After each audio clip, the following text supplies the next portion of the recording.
Es-tu sûr que tu es enceinte? Nous sommes tombés enceintes à la même période. Et moi, j'ai déjà donné naissance 3 fois à une douzaine de chiots, qui sont maintenant de grands chiens.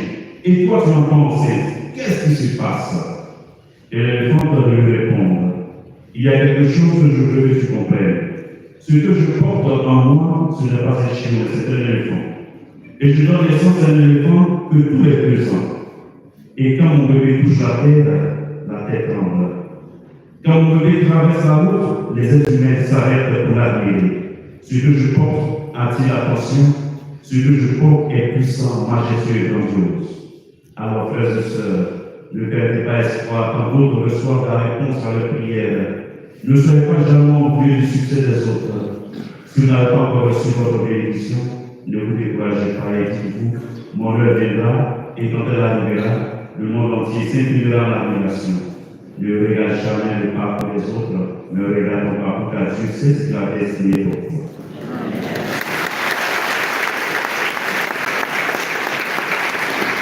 Deuxième point de notre méditation, être missionnaire comme trait d'union entre Dieu et les hommes. Jésus, dans la lettre aux Hébreux, est présenté comme celui qui a partagé nos épreuves. Il est celui-là qui fait donc le lien entre le ciel et la terre. Il parle de Dieu aux hommes et aux hommes il est par de Dieu. Il est donc ce trait d'union. Ainsi, quand nous allons vers nos frères et sœurs malades qui souffrent, nous sommes justement ce trait d'union, à l'image de notre Seigneur Jésus-Christ. Partager donc la paix des autres, c'est être dans ce trait d'union entre Dieu et les hommes. Notre mission s'enracine donc dans celle du Christ. Notre mission, c'est de faire justement miséricorde, de pardonner, d'accueillir celui ou celle que le Christ met sur notre route.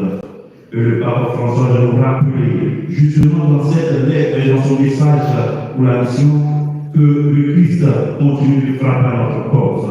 Mais il veut tout simplement sortir de notre cœur pour aller vers les autres. Car bien souvent, nous avons empêché le Christ de sortir.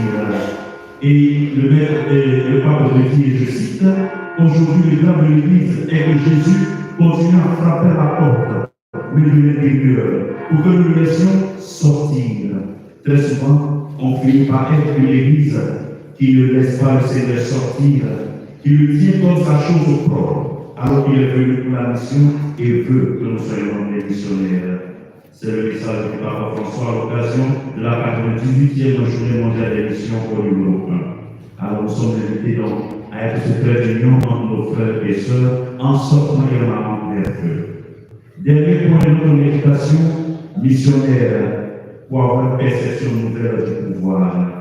Dans l'Évangile, Jésus aborde la question du pouvoir. Ils sont donc nombreux, ceux qui cherchent les bonnes places dans les professions. Et cela est de bonne guerre. Mais l'Évangile nous montre effectivement que même au niveau des 12, Jacques et Jean vont réclamer à Jésus d'être l'un à sa droite et l'autre à sa gauche dans son royaume. Les autres disciples qui l'appellent s'indignent contre eux pour ceux qui ont voulu se faire pousser. Mais Jésus, par contre, ne s'indigne pas. Il les invite et les amène à changer tout simplement de perspective. Il va donc dénoncer les rapports de force et de supériorité, ainsi dénoncer le pouvoir comme étant un écrasement sur les autres. Il la remplace tout simplement par la loi du plus fort et remplace la loi du plus fort par la loi du plus aimant. Alors sur le bord de la croix, donc il y a cet exemple-là. À gauche et à droite, il n'y aura que 2 bandits. Et le Christ nous dit, quand je serai élevé de terre, c'est-à-dire sur la croix, j'attirerai à moi tous les hommes. Tous marquent donc l'universalité absolue. Et attirer ne signifie pas une force qui contraint, mais tout simplement une beauté qui fascine. Oui, Jésus fascine par son amour, il fascine par sa beauté. Et ce tous qui est au cœur de la mission, cela veut dire que Dieu est sur personne. Chacun de nos missions doit être naître de ce cœur de Christ pour attirer tout le monde à lui. Alors, frères et sœurs, voici le message aujourd'hui. Être missionnaire en tout temps. Que la Vierge Marie, qui a été au côté des disciples, soit avec nous en ce mois de rosaire et que nous puissions diffuser l'évangile à nos frères et sœurs qui souffrent par